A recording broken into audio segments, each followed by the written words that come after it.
Welcome to Ansir's Fireside Chat on Local Discoverability. I am with Ansir's own Joey Del Rey. He is our SEO performance director. He is the SEO guru, my go-to person on any SEO questions. I want to say welcome. Thank you for having me. I'd like to talk about today local discoverability and local SEO and be able to help those that one, do it themselves, so the business owners, as well as those that have a team of someone that's doing it for them or freelancing or outsourcing it. They can be able to communicate and just be able to understand a little bit better. I know after talking to you, me personally, I'm always like, okay, cool, that makes sense. I have some exposure to it, but it's great to hear it as you're living it and breathing it every day. So, with that being said, I will let you kick us off and just kind of let us know exactly what is local SEO. Okay, local SEO. It's funny. In order to talk about local SEO, we need to first just really quickly lay the groundwork for SEO in general. And it's funny nowadays. If you were to Google what is SEO, you actually get like a really bad answer. It gives you the marketing jargon that a lot of us hear. So I'm going to kind of give you the old school. I'm maybe older than people guess. Answer. Going to try to break it down. What is SEO real quick, and we'll move into local. SEO stands for search optimization, search engine optimization, which doesn't really shed any light on what it is. Mhm. So to understand what search engine optimization is, we need to understand what a search engine is. We are all familiar with Google. We're all familiar with Bing, but a lot of us at this point get confused because of how integrated technology like Google is to how we are able to use the internet at all. If we pull up a browser at this point, a browser being Chrome or Safari or whatever, Mhm. we don't have to go into the top of our browser and type https://www dot whatever. We can just go in there and type a word. We can type in an entire phrase. It's not a web address. It's not a URL. And after we do that, we're just given a list of things that might relate to that. And we just pick the one we want. We don't have to memorize any URLs, right? That's a search engine. That's probably Google or Bing or maybe Yahoo or DuckDuckGo or something, right? Mhm. And after technology like that came along, they just integrated themselves into everything. They were so useful for using the internet because before that you had to actually remember the URL to anywhere you wanted to go. And we don't have to do that now. Okay. That's So tough. right. Right. So we don't do that now. Search engines basically are the gateway to the internet for us. This was actually your analogy, but if websites are islands on the ocean, search Mhm. engines are the boat that get us there. We just have to walk up to the boat, say what kind of island we want. Well, there's pineapples on it, maybe. We're given an option. We get on the boat. We don't know how to get there, but we get there now. Okay. So that's how fundamental search engines are to the internet in general. SEO is the idea that uh, your website will most likely be discovered through one of these search engines, right? People don't just like see a URL on a billboard. Well, maybe sometimes they do, but rarely. Okay. They'll be searching for things. They'll be searching for things like grocery store near me, or they'll be searching Mhm. things like, bamboo t-shirt for whatever it is, right? And you'll be given options, just like what we're used to happening anytime that we use the internet. The idea with SEO is that we'd like our website to show up favorably when people search for things related to us. Okay, so I think a lot of people sort of understand that. That's SEO. Transitioning to local SEO now. At some point, Google realized that a lot of the searches that people were running had what they called local intent, meaning that they weren't searching for who is Michael Jackson, who is Miles Davis, what do unicorns eat. They were searching for dinner. They were searching for mechanic. They Mhm. wanted something near them. They were looking for someplace that they could actually go near them. Okay. Because Google realized that this is something that people wanted, the local algorithm was birthed.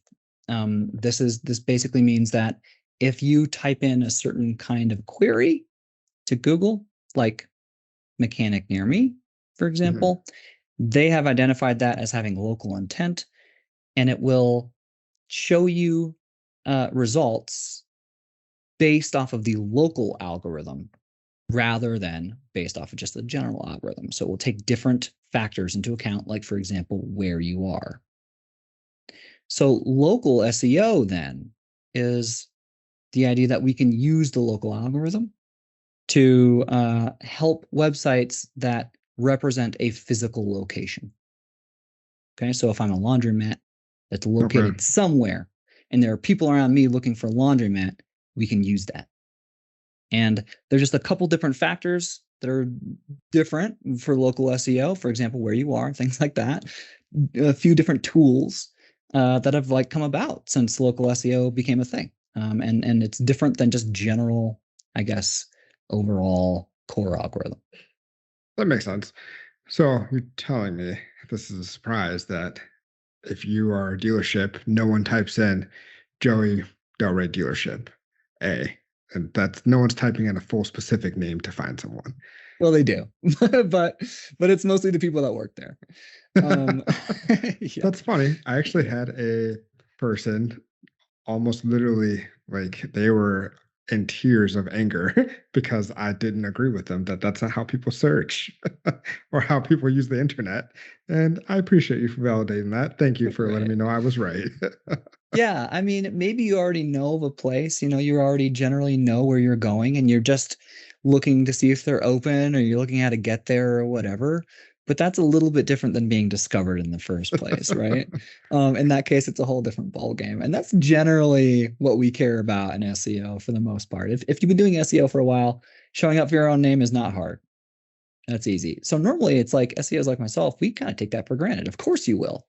Mhm. It's all the other stuff that we care about when people just search mechanic near me, right? And there's like 20 other places that you're in there with. How do you get a leg up?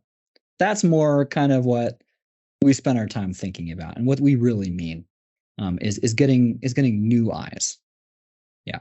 Awesome. So before we go a little bit further, and actually, I don't want you necessarily to break down local SEO anymore. Can you just let me know why people care? Like, what makes it's great? It sounds cool, but like, if I own a bakery or I own a laundromat, like, why should I care about this? Okay. Well, we kind of alluded to this, but people are looking for stuff. People might be looking for stuff that you offer, and they might be looking for stuff that you offer and be near to you. If that's the case, that is an opportunity, and it's an opportunity because the local algorithm exists at all. If they're making these searches, they're more likely to see you if they are in Chicago and you're in Chicago than if they are in Alaska. And basically, it's just all about visibility, then, right? It's about more people seeing your business. And before the local algorithm existed, there were things like, for example, ranking for mechanic was a lot harder. You had to compete with everyone. Now, because the local SEO, the local algorithm exists, you only have to compete with people in the area of the search of the person looking for you. Meaning that big keywords like that, a bunch of people are searching for mechanic, right? All the time. Mhm. Big keywords like that are now accessible to you as a business in a location that represents a physical space because the local algorithm exists. Mechanic may have been impossible before that because of, well, how many people are trying to rank for it. But now the pool is smaller because of locationality and because we can use that. So you can get a lot more visibility, essentially, than you could have in the past. So a lot more Okay. eyes on whatever it is you're doing. So, because of this change, are we no longer going to see the just name your business, whatever it is that you do, and then your location? So, like, I'll use the example of car alarm sounds. There's a business, great business. Is that something that was the way to trick Google prior? Is that are we kind of moving away from that black hat trick to where we can actually depend more Yeah. on the local SEO? I'm not gonna lie, it doesn't hurt. It doesn't Okay.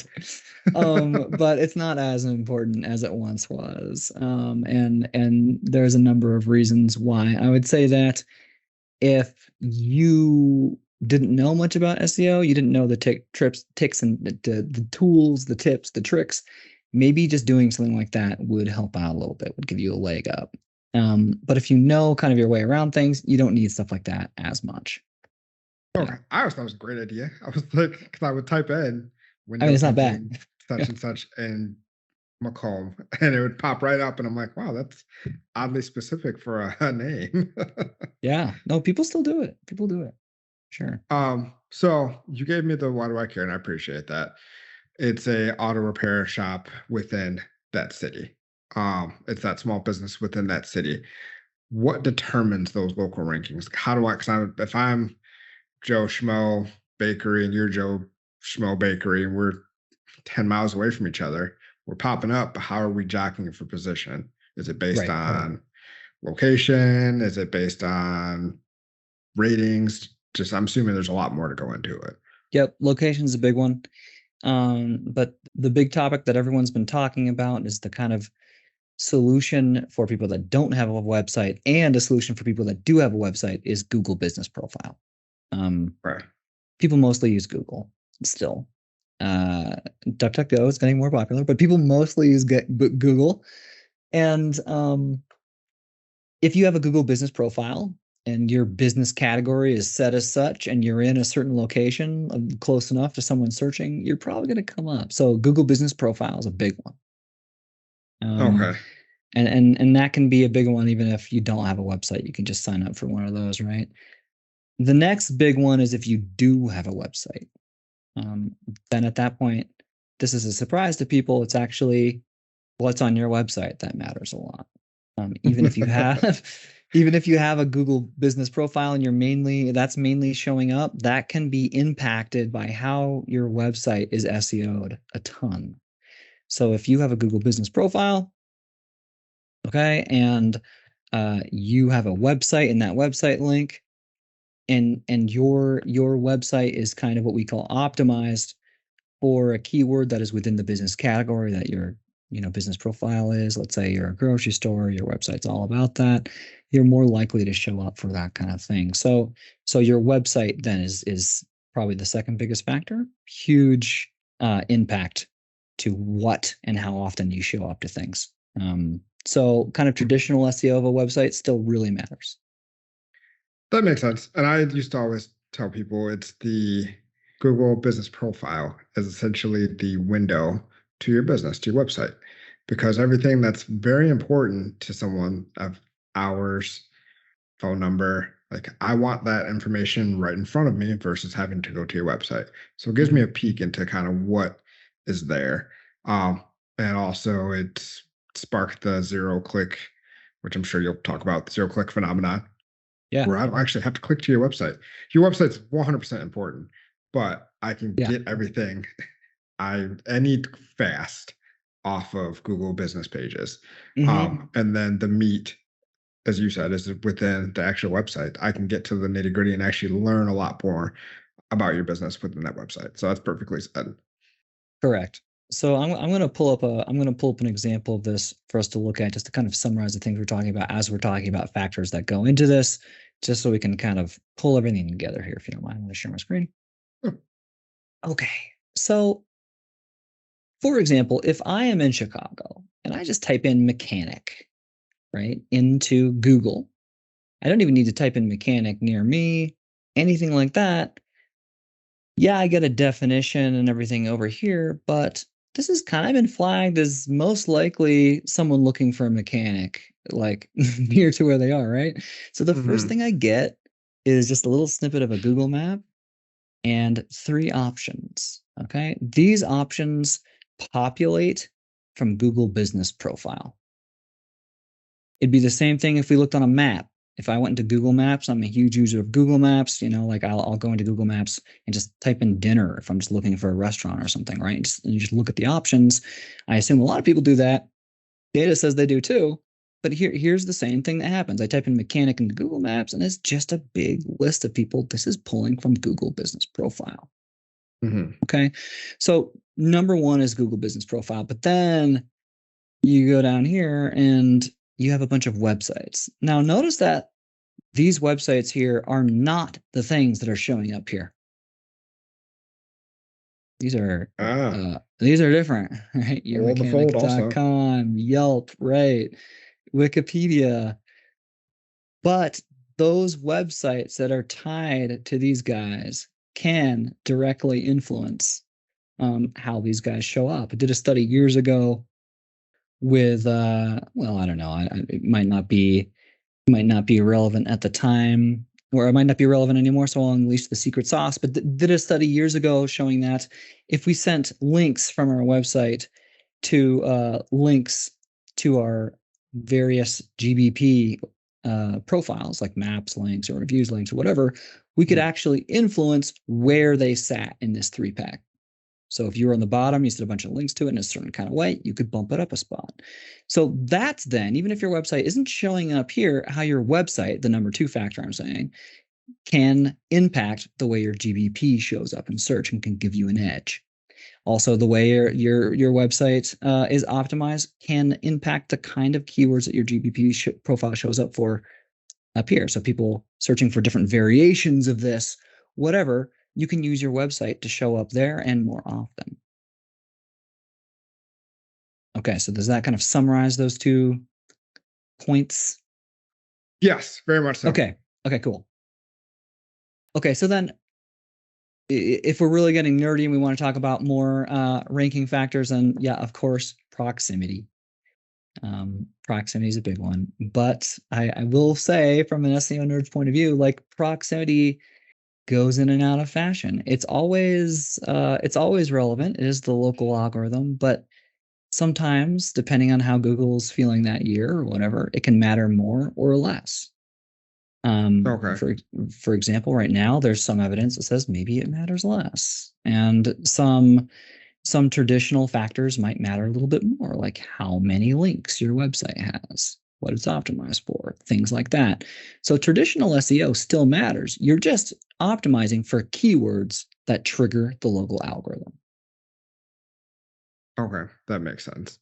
So we've got local rankings, like what determines those? We've talked about proximity, on-page Links. website optimizations, links, the listings outside of Google.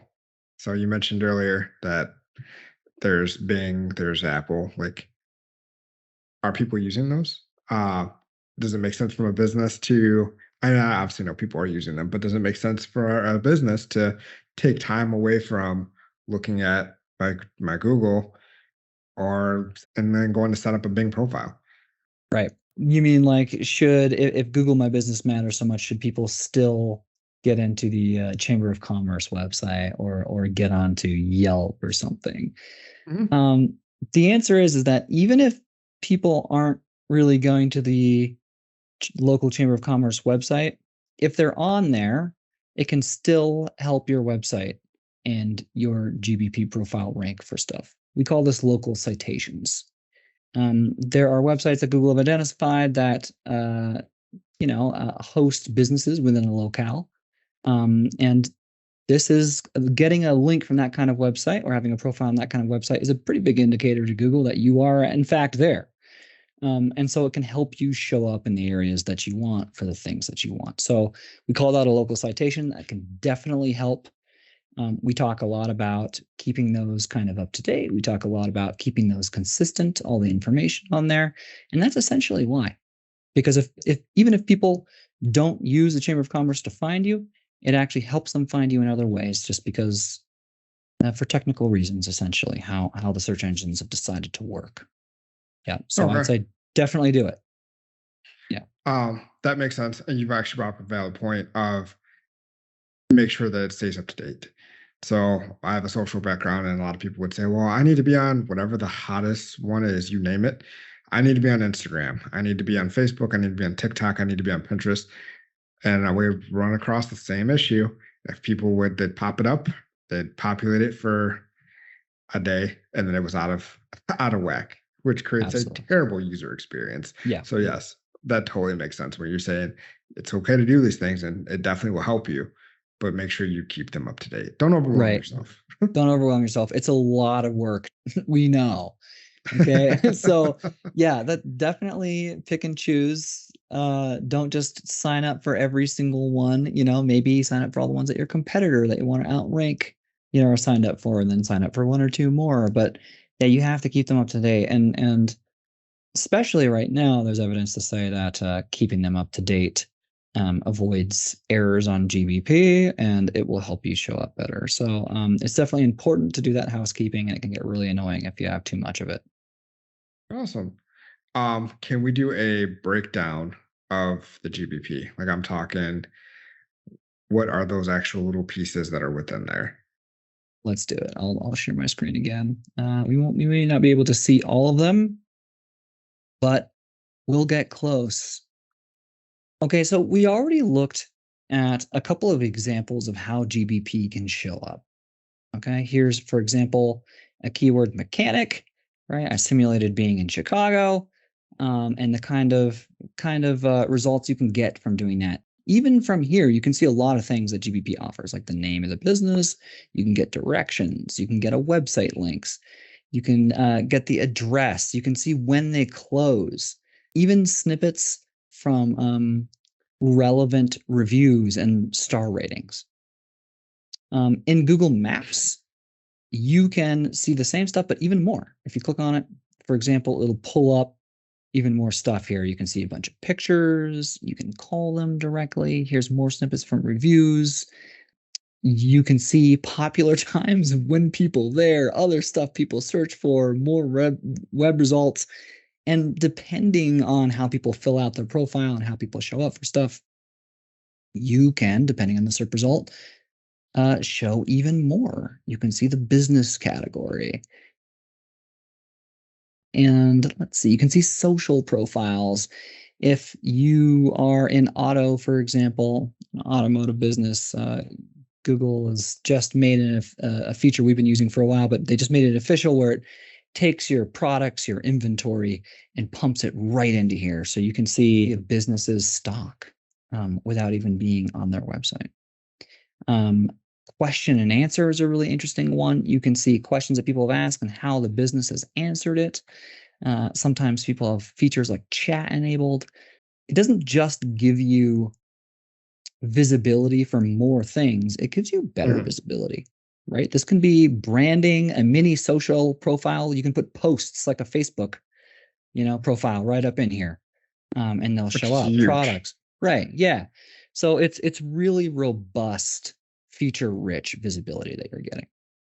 It's a cool user brand experience. And from my understanding, from what I've been told, like that post that's huge. First off, like being able to actually post on Google, which you're not posting on Google, you're posting on your website, on your profile, but during a search, you'll see a post that comes up. And if you take advantage of that, you can put out some type of promo, or you can actually just talk about. I know during the pandemic, a big one was talking about some of their cleanliness, how they reacted, and what they were doing to move forward, and that was one of the huge things that I saw from the post. Also, from a shameless plug, I was talking to someone here, and talking about the reviews. Like we have a rating and reviews program at Insira, and by enrolling in that and just getting your reviews up, that helps tremendously with getting your visibility within that GPB, Google Business GBP. Profile. Yeah. I Google my business once come We're out of all my mouth doing so it still years later. Yeah. bad. So Yes. yeah. Yes. Yes. Yes. And yes. It's amazing the tools that are given to people. If you don't, show up in a way that dominates, like the last example I showed, where everything about a business is there on the right side, you're still with three others that you're competing against, you can still have a better star rating than them. You can show Mhm. off things about your business that would make you a more likely click. And it's as far as SEO goes, it's a really attractive kind of way to experience SEO, because there are so many tools you can use to attract shoppers that are within the local algorithm, and this is a huge one. Awesome. From a standpoint of GBP, we went through the makeup. What do you believe is the most underutilized portion of GBP? Links. You can link directly to your Maps profile or to a link of your GBP on a Google search result that'll bring up your reviews, or ask people to leave a review.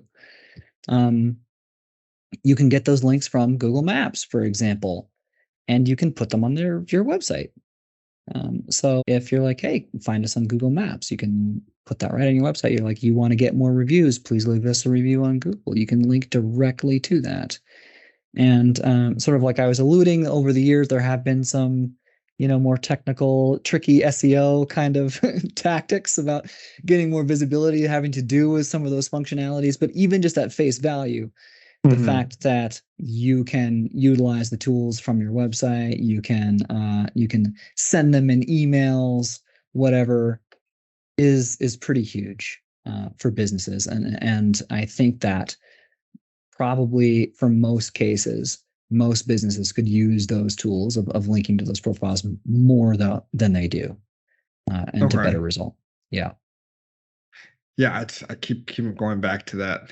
That was a good point. I keep going back to the being able to chat with someone from finding you on Google. Like literally just a message. Hey, I found you on Google and you can instantly communicate is mind-boggling, Yeah. and awesome.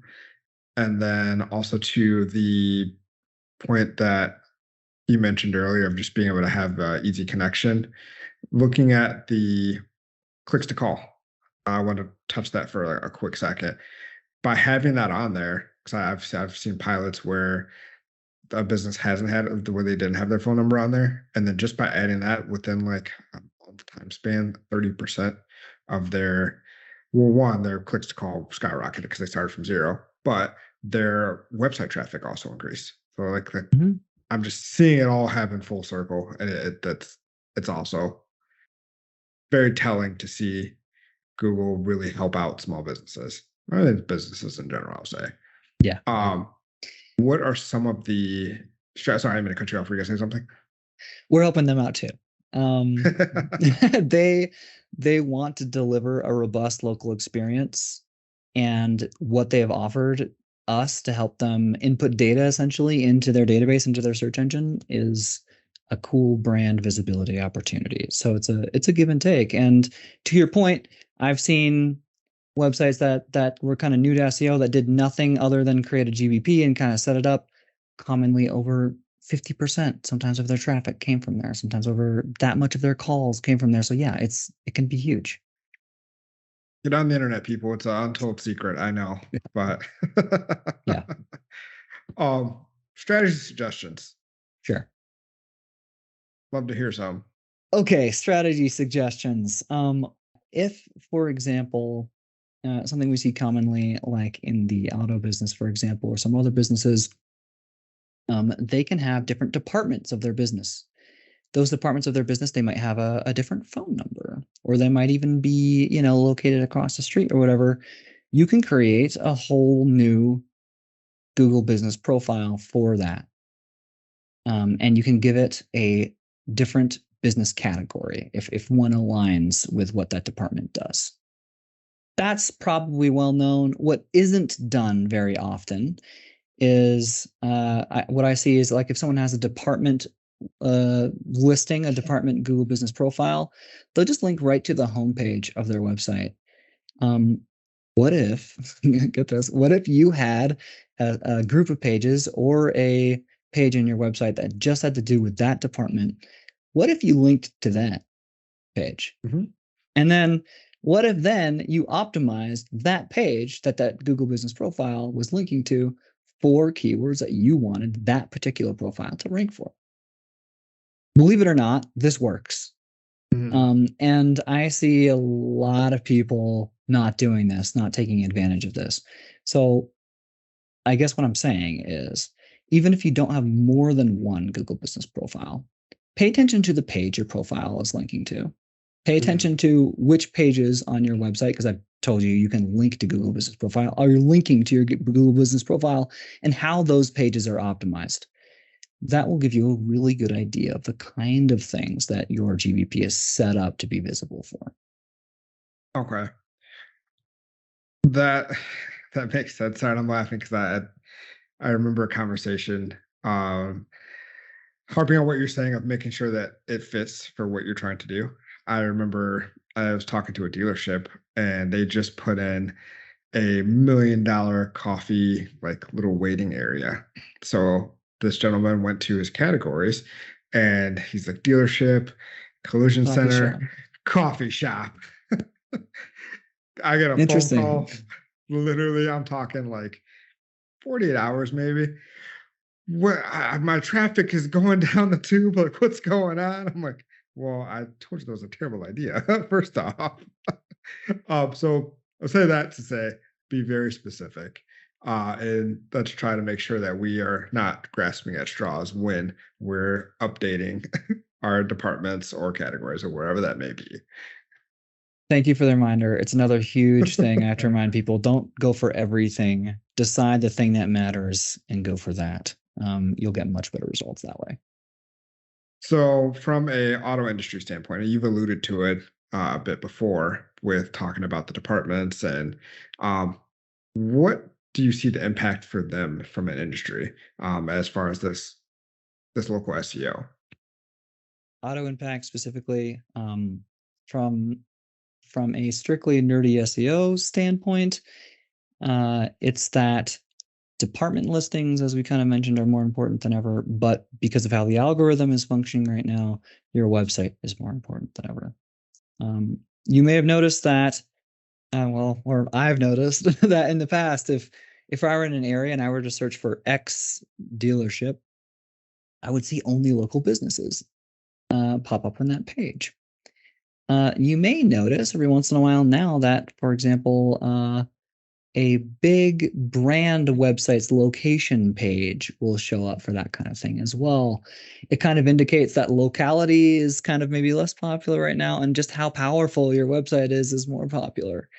Okay. Right. So that is impacting that's impacting a lot of businesses. They probably aren't aware of it. So focus on your website. We in Auto use a lot of department listings. So remember, link those department listings to the pages that represent that department, and SEO that page for the kind of thing that you want to rank for. Get links, stuff like that. You can link to that department page from other pages in your website using the words you want. That works too. So a lot of Mhm. traditional SEO stuff. The next couple other big impacts for local SEO for GBP specific is Google Vehicle Listings, like I said, is now official. We were kind of in the pilot phase, believe it or not.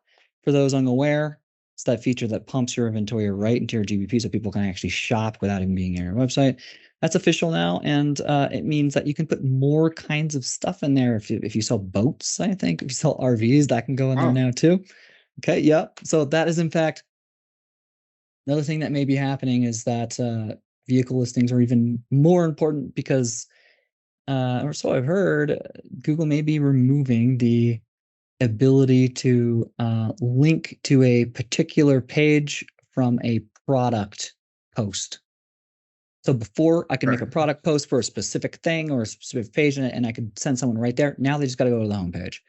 Terrible experience, in my Yeah. opinion. We're not sure if that'll stay or not, but it means that the vehicle listings tool is even more important. So hit the branding with your posts and get on Google Vehicle Listings. It's almost like they want to keep you on Google as Oh long as yeah, possible. yeah. What's going on with that? just a theory. I don't know anything. Yeah, just a thought. certainly seems that way. So that was the industry impact, our auto industry impact.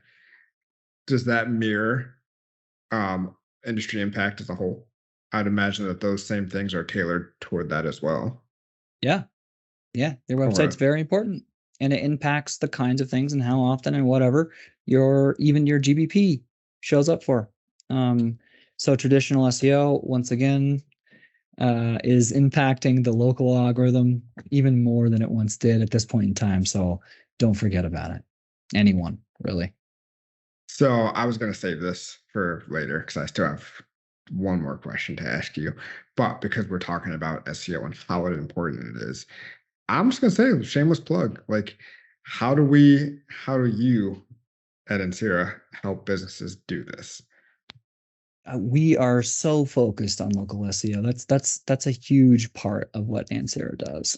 Um, and we kind of ignore the list of things that would normally come with a service. Oh, you get this many things, you get that many things, and more focused just on whatever you have to do to get the results you're looking for. We're Okay. kind of always updating what that is. You can probably tell from me, I'm very interested in kind of what's going on now and how can I get a leg up against competitors by knowing it first. Um, this is a custom experience. So it's really all about, from a nerd standpoint, Mhm.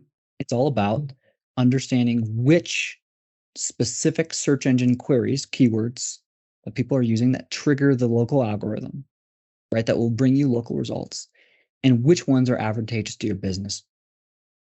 Okay. From there, just figuring out whatever you have to do to show up where you want to show up from there. Um, so we may talk about what to do. That's what to do right now, Mhm. right? But it's really understanding what it is that about showing up for these things and how to show up that would benefit someone from doing that, understanding what a successful picture looks like in the first place, and then working towards that with all the most up-to-date tools that you possibly have. And so that's what we're really passionate about. And I think that's kind of how our experience kind of leans. Mhm. And I'd say that's what gives us sort of a leg up. There's all sorts of tips and tricks. There's all sorts of things that you can read on the internet. They change daily, and frankly, if it's on the internet, it's probably already too late. Our our Put that goal on a is to stay shirt. ahead of it, right? so so there, I'll just say that. To kind of chime in with what you're saying, I've seen that a lot of businesses that offer these services, it's a checklist, like you said. It's, well, we do this, and that. And Sierra, from what I've seen, is we might give you a checklist to just give you the base of it, but don't be surprised if we're also doing, and we'll tell you this A, B through Z, whatever, because we care about the results. We care that you're getting the phone calls. We care that Yeah, you're getting the visits. Like, that's the main thing. Because if that's it. none of those things happen, Yeah. it doesn't make sense for anybody. We need to have a checklist in order to have like a sell sheet or like Mhm. have a, contractual conversation with someone. But what I can tell you, what nerds really care about is if something is working or not. Mhm. Um, just just simply because the fact that they're nerds. And that's kind of, we like to keep it that way. Awesome. So Yeah. I will ask you, because I appreciated the shameless plug, and we've given a ton of other information. So a shameless plug is not the worst thing that could happen. For those that are going to still go out there and just want the information, and we want to be the thought leaders in this, what are the red flags for if I manage it? And then also some of the red flags if an agency manages. We want to make sure that we're giving people the right tools and make sure they're equipped to want to do this themselves, or make sure that the person they're hiring and paying the money to is actually doing it hmm for them. Okay. Yeah. So I wrote this down just specifically for this. Uh, two categories. If I manage it, if I'm going to look at my own business's Google Business Profile, if I've heard this Fireside chat and I'm like, I wonder how we're doing, things to look for.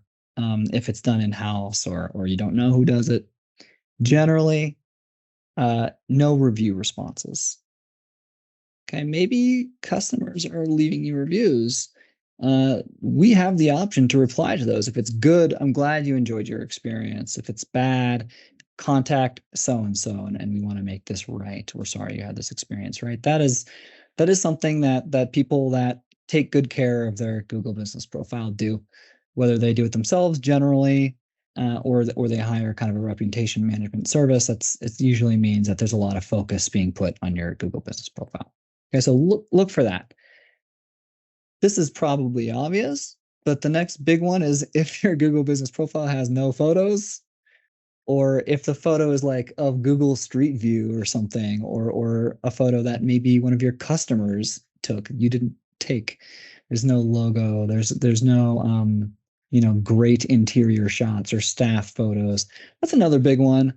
As well as we were saying, updates. You can update your Google Business Profile. You can do posts, products. If that has never been done, if your information obviously is out of date, if your hours don't match what's on your website, it generally means that someone has set up the profile and promptly forgot about it. Mm-hmm. This is like a social profile, right? It takes looking at it every so often, replying to things, making sure things are up to date, so you can look for signs in the same vein. So that's a list of the most common things I see if things are done in-house, if you don't have an agency. If you have an agency, the red flags to look for become a little bit more technical, a little bit more complicated, but I see them quite often if in fact something is going to go wrong. The biggest thing I see go wrong and what to look for when an agency is handling it, and maybe you get an indication that there are too many cooks in the kitchen, or there isn't coordination, is what we call UTM codes. UTM tags on your Google Business Profiles. URLs are switching all the time.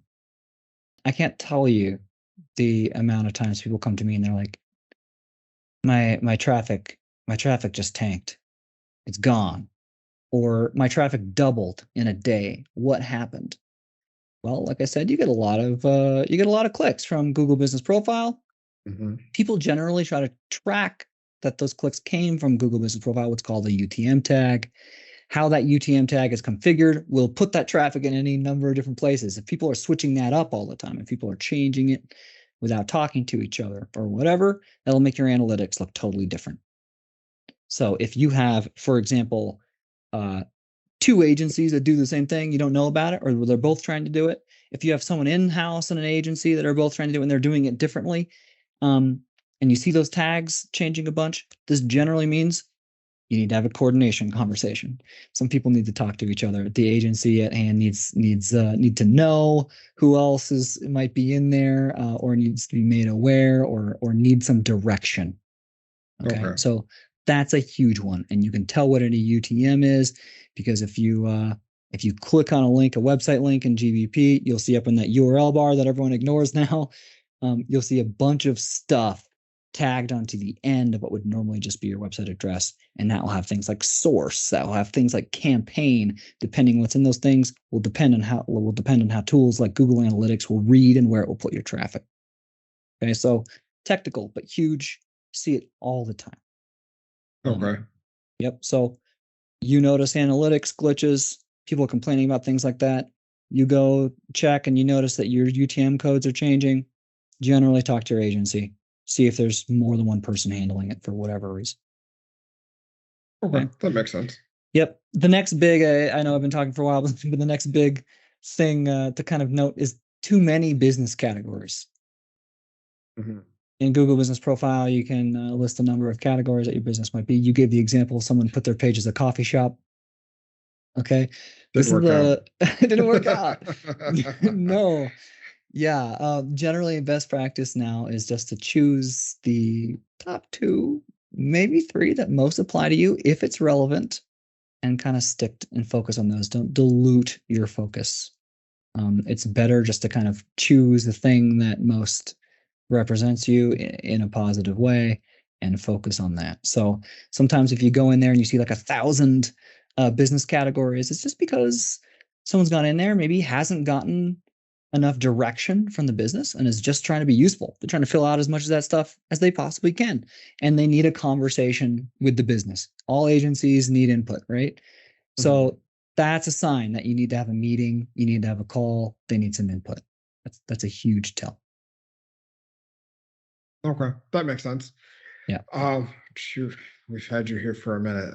I appreciate you taking us through this journey of local discoverability. Um, Want to just say thank you for taking the time and meeting with us today and just being a part of this fireside chat. We know local discoverability is a big topic. And I think it's just going to get bigger in 2023. And shameless plug, if you need someone to do it, definitely come talk to us. There will be an email at the bottom of the screen, and reach out to us. Or if you have any questions as well, sorry, Joe, I don't want to sign you up for that. But if you have any questions, reach out to that email. Um, Again, thank you. I appreciate it, Joey. Thank you. And have a good night. Thanks for having me. Hope it was helpful.